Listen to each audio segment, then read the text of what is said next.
This is lecture 28, The Rise of Russia. Russia has a number of unique features, both in the sense of history and in geography. Let's look at geography first. Russia has the longest coastline of any nation, but this coastline is mostly useless as it remains frozen. Russia also has because of its geographic location, has a Mongol past that other Europeans do not share. Russia has traditionally been viewed as probably the most backward of the European nations. Of course, Russia extends across Europe and Asia all the way to the Bering Strait, and then westward to the Baltic Sea. I believe Russia, what do we have in the United States? 4 time zones: Eastern, Central, Mountain, and Pacific. Russia has 11, to give you some notion of the immense size here. And of course, because of Russia's proximity to old Byzantium, it adopted the Orthodox Christianity practice there. Some enduring themes of Russian history: territorial expansion, both north, east, obviously across Siberia, west into Eastern Europe, and south toward the Black Sea and South Central Asia. Russia changes shape and size through the centuries. If you look at the maps that we provide you, and you can look at videos, short videos of Russian territorial changes, and you'll see that it's like an organism expanding and then contracting. Russia, of course, is one of those gunpowder empires that we talked about in our last lecture.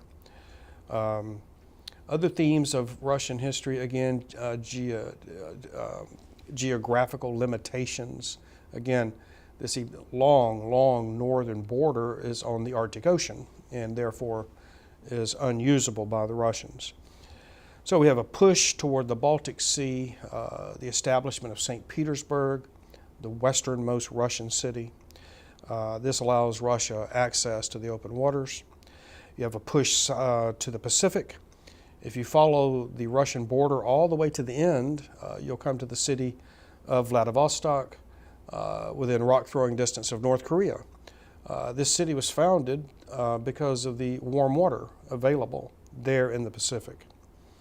And then, of course, there's a traditional push toward the Bosporus Strait,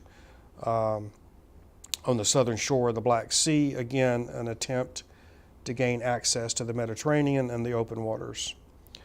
Other themes in Russian history: there is cultural and language divides between the Russian elite and the average Russian peasant. The peasants speak Russian, the elite generally speak French. Other themes: there is an urge to modernize in Russia, to make Russia more like Europe. There's also a traditional lack of capital in Russia. Until the 20th century, Russia's only capital was grain.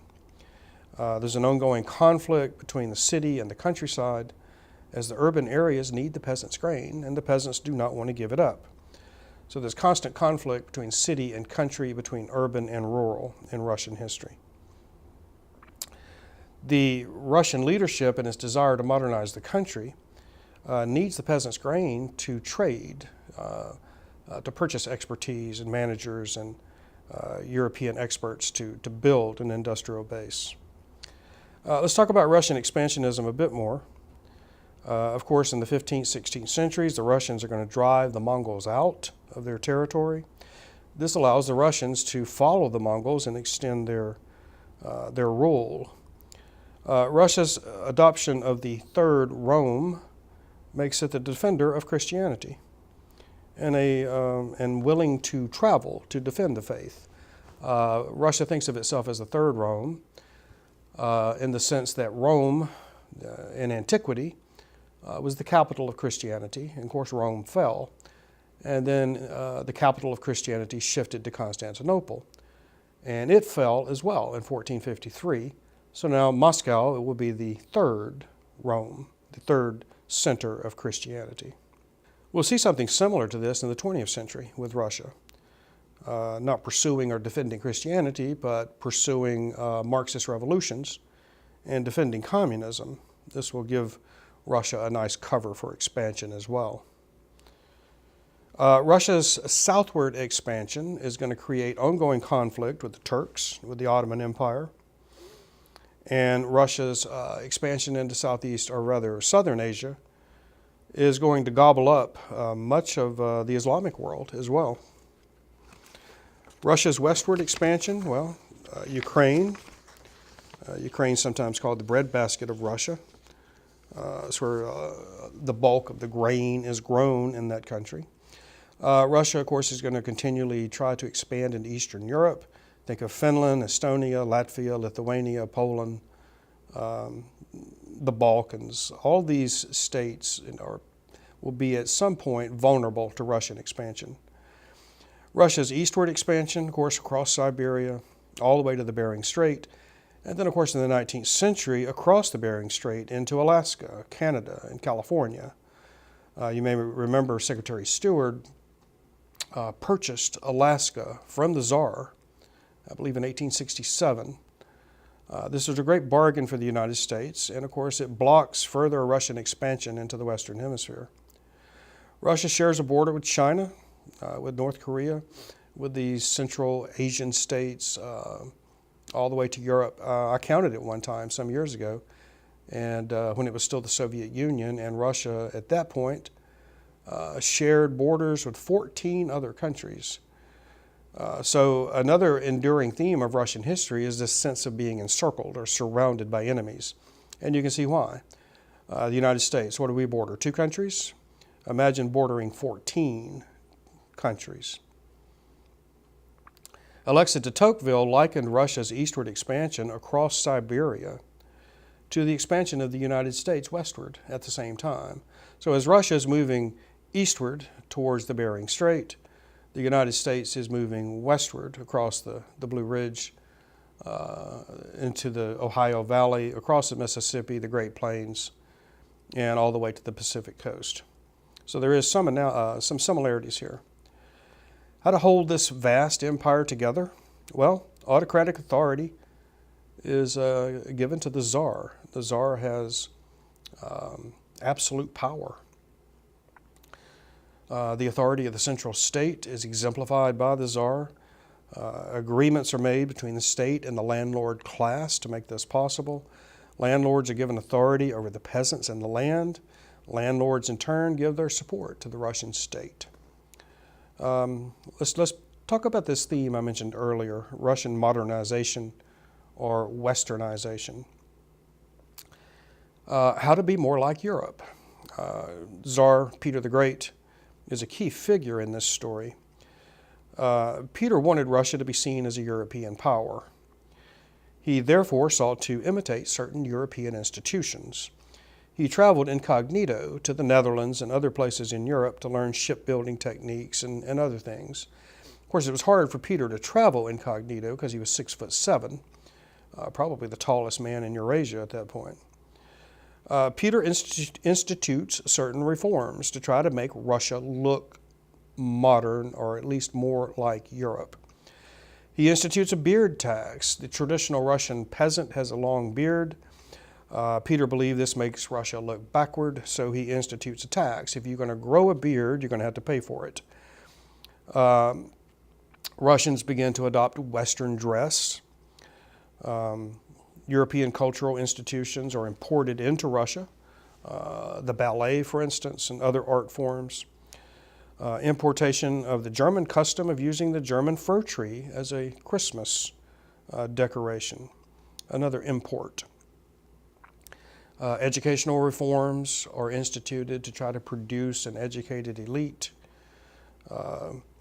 State-sponsored scientific work will begin. The academies are established, scientific culture promoted. So Peter and the czars following him are going to continue this effort to try to modernize Russia. We'll see this come to its culmination in the 20th century with Stalin, which of course is in the second part of this class. Russian absolutism. Absolutism refers to power in the hands of the king, absolute power. Absolute rule in Europe precedes that of Russia, but Russia soon adopts it. The Russian Tsar is all-powerful. The state and all of its resources are at the Tsar's disposal. A Russian navy is created. A bureaucracy is established to maintain the Tsar's control over the entire empire. Peter, again, is of course sort of central figure in this modernization effort. I mentioned that he imposed beard tax on the Russian peasant. He also deleted the traditional Russian wedding gift of a whip to the groom, symbolic of patriarchy and of the man's ownership of women.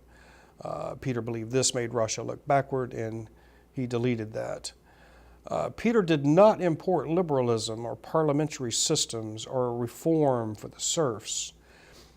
He was more interested in military institutions and industrial institutions. Peter and Russia's ongoing attempts at modernization has systemic problems, that is, problems that are part of the system itself. Peter doesn't really want a merchant class. The Russian landlords don't really want a merchant or a commercial class. The peasants want to be left alone. How do you modernize such a place? Again, it'll take to the 20th century before this is truly accomplished with Stalin. And Stalin will do it by force at the cost of many millions of people's lives. Let's draw some conclusions here for this discussion about Russia. Russian art would enter the European canon by the 18th century, of course with music, with literature. Russian military power would certainly impact European history. Just think of the failed invasions of Napoleon and of Hitler in the 20th century. The traditional Russian Orthodox Church is going to avoid the Reformation that takes place in Europe. Should Russia adapt Western values or not? This is, again, an ongoing question. You can even see it today with this continuing conflict with Russia. Is Russia fundamentally European or Asian? Is Russia outside the general trend of Western development? Things like democratic institutions, a market economy, the rise of individualism. A lot of these things seem to be absent in Russian history, making Russia a unique place in the European and in the world stage. Thank you.